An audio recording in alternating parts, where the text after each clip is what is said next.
Volkswagen has reimagined what its Golf family hatchback should be, this 8th generation model packaged very differently from its predecessor. Under the skin, hybrid engineering is prevalent further up the range, but for potential buyers, what will probably matter most is the more distinctive look and the classy, minimalist, digitalised cabin. Loyal Golf owners will find lots to like here. On the move, Golf regulars will certainly feel right at home with it. As ever, there's a real polish to this car, not only in the way it's built and the way it looks, but also in the way it drives. Get used to this current design and you'll find that, as with its predecessor, progress can be effortless thanks to a combination of stability, poise and control that makes journey times shrink rapidly. Superb refinement helps here too, something that's particularly marked out the Golf ever since it was mated to the VW Group's rigidly sophisticated MQB platform. After using this car, a drive in an ordinary rival mainstream Focus Class family hatch can seem so noisy. That refinement will be evident whichever power plant you choose. As before, only those units developing 150 PS or more entitle your Golf to be fitted with properly sophisticated multi-link rear suspension. Otherwise, you'll have a cruder torsion beam setup. The mainstream TSI petrol range is still built around 1 litre and 1.5 litre units.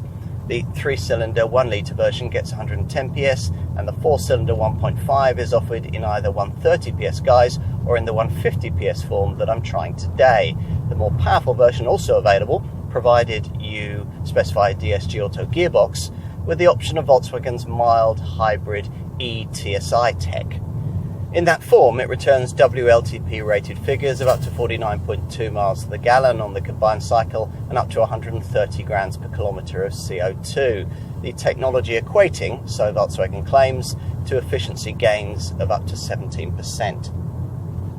Talking of electrification, there's no full battery-powered e-Golf available these days. VW's futuristic ID3 hatch has taken up that baton, but TDI diesel variants continue, these now exclusively being of the 2-litre variety, with a mainstream choice of 115 or 150 PS outputs. Across the lineup, lower-powered engines are manual. The fastest ones tend to only use the brand's 7-speed DSG Auto gearbox, and in the middle of the range, you'll have the option of either. So far, so familiar, yet progress has also been made with this 8th generation design.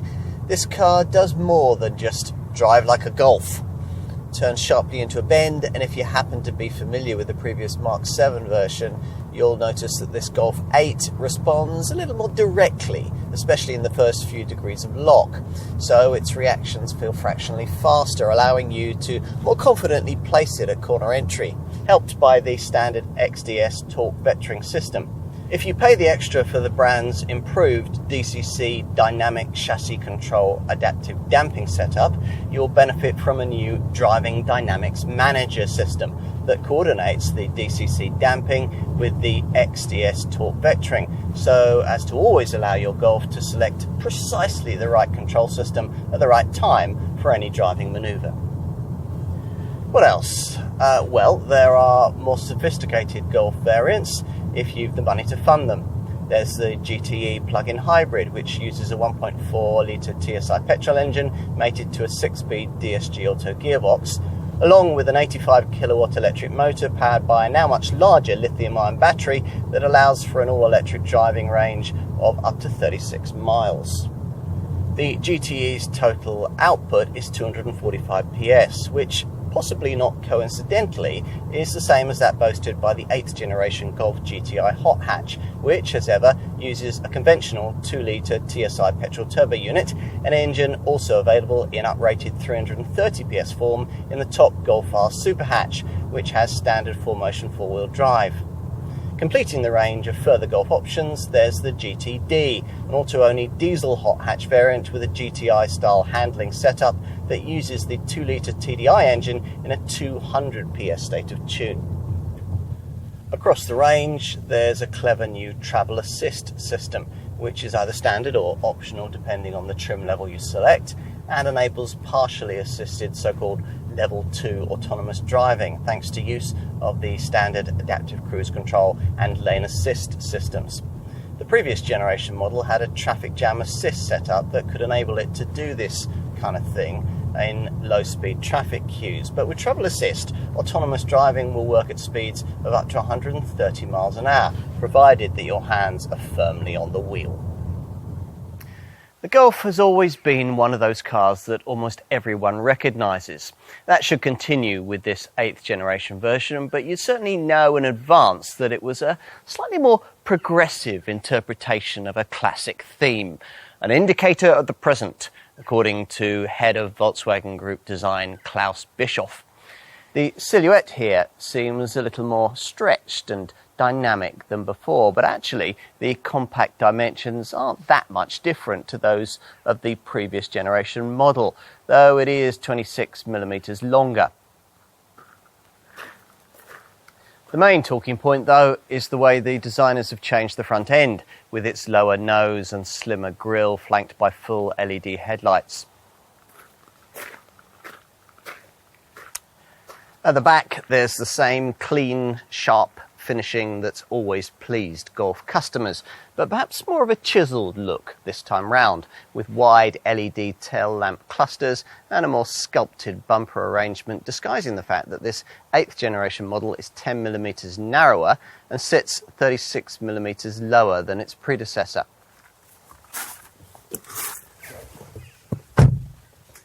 Behind the wheel, you may be reassured to hear that the quality on offer is satisfyingly Golf-like.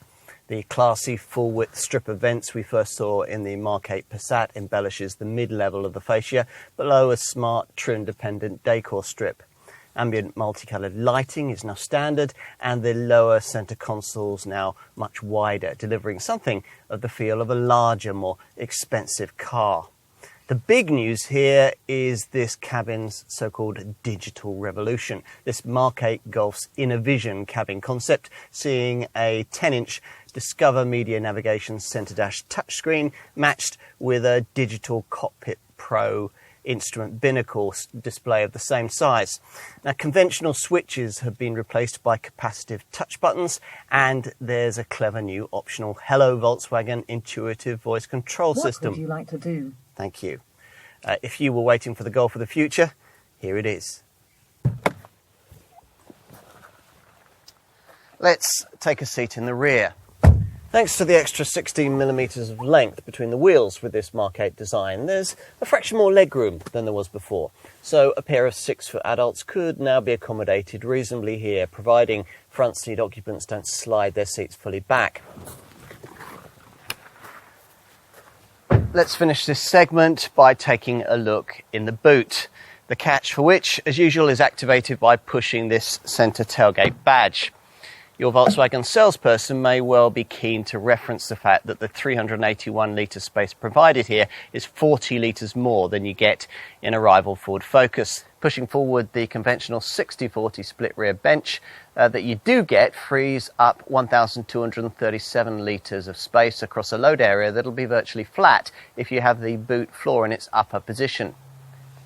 More youthful and contemporary this Mark 8 Golf might be, but it's still very much a Golf, though quite a different kind of one. Where the old Mark 7 version of this design was radical in its engineering but conservative in its packaging, this 8th generation interpretation of this enduring model line is, to some extent, the precise opposite. Fortunately, though, for Volkswagen, the result turns out to be a very complete package. All of which means that this is still, as a Golf always should be, a benchmark in its segment, a car that must feature highly on any family hatch buyer's shopping list. In short, this is still a Golf, with all the model line heritage, depth of engineering and inherent quality that this badge has come to represent. So nothing's really changed, even if everything seems different.